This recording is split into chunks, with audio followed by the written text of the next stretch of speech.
कर रहे हैं और टॉपिक का नाम है कोशिका यानी कि सेल। तो इस फर्स्ट वीडियो के अंदर अपन देखेंगे कोशिका के बारे में सामान्य जानकारी। तो सबसे पहले बात करते हैं कि कोशिका क्या होती है। तो कोशिका को बोला जाता है कि किसी भी जीव के शरीर की संरचनात्मक एवं क्रियात्मक इकाई को क्या बोला जाता है, कोशिका बोला जाता है। इसका मतलब ये हुआ कि कोई भी जीव हो, चाहे पादप हो या जंतु हो, उन सबका शरीर या फिर उनकी बेसिक यूनिट जो होती है वो क्या होती है, कोशिका की बनी हुई होती है। फिर बात करते हैं कि सबसे पहले कोशिका की खोज किसने की थी। तो सबसे पहले कोशिका की खोज सन 1665 ईस्वी में रॉबर्ट हुक ने की थी। उन्होंने क्या देखा, एक कॉर्क की स्लाइड देखी और कॉर्क की जो स्लाइड है ये मधुमक्खी के छत्ते के समान होती है, जिसमें बहुत सारे क्या बने हुए होते हैं, कोष्ठक बने हुए होते हैं। और उसी कोष्ठक को रॉबर्ट हुक ने क्या नाम दे दिया, कोशिका नाम दे दिया।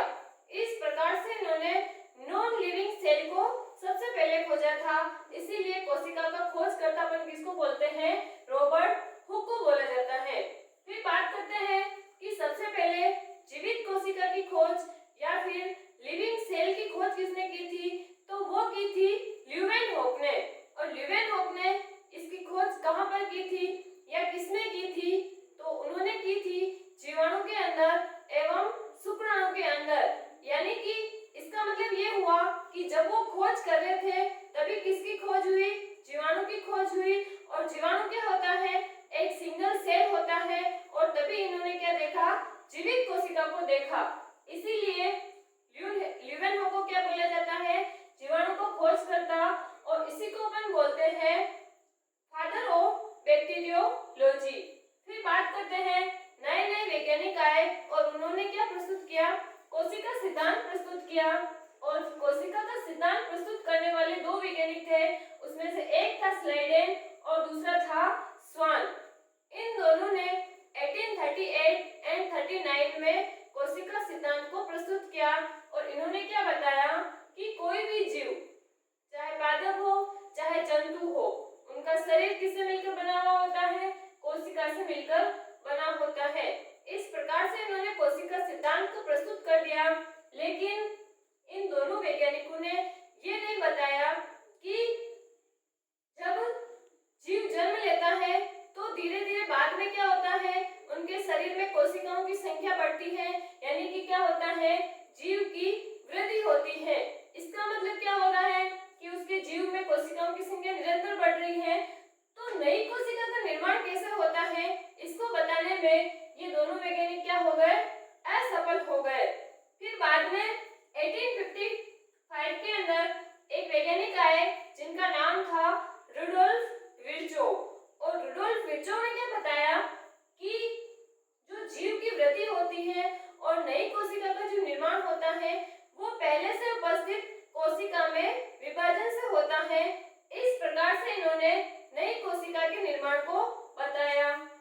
और इन तीनों की जो अवधारणा इन्होंने बताई, इसको सम्मिलित रूप से क्या बोला जाता है, नया कोशिका सिद्धांत, यानी कि न्यू सेल थ्योरी। तो यहाँ पर अपन ने कोशिका के बारे में सामान्य बातें की कि कोशिका की खोज किसने की और कोशिका सिद्धांत कैसे किन्होंने प्रस्तुत किया।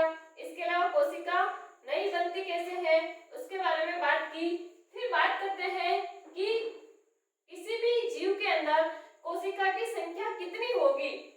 तो देखो, विभिन्न प्रकार के जीव होते हैं, अलग अलग टाइप के क्या होते हैं, जीव होते हैं।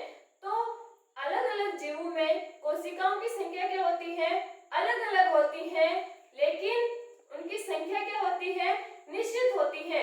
यानी कि निश्चित का मतलब यह है कि जैसे अपन मनुष्य की बात करेंगे तो सभी मनुष्य के अंदर जो इसकी संख्या होगी वो क्या होगी, निश्चित होगी, फिक्स होगी।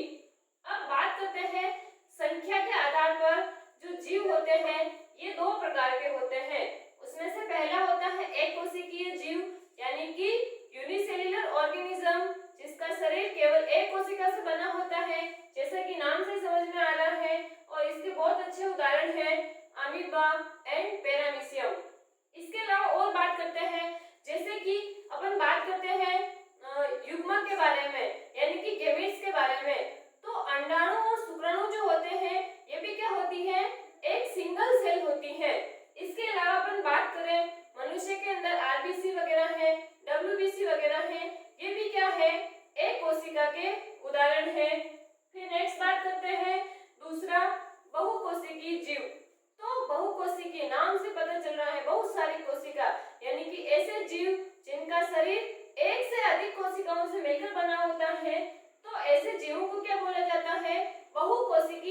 बोला जाता है।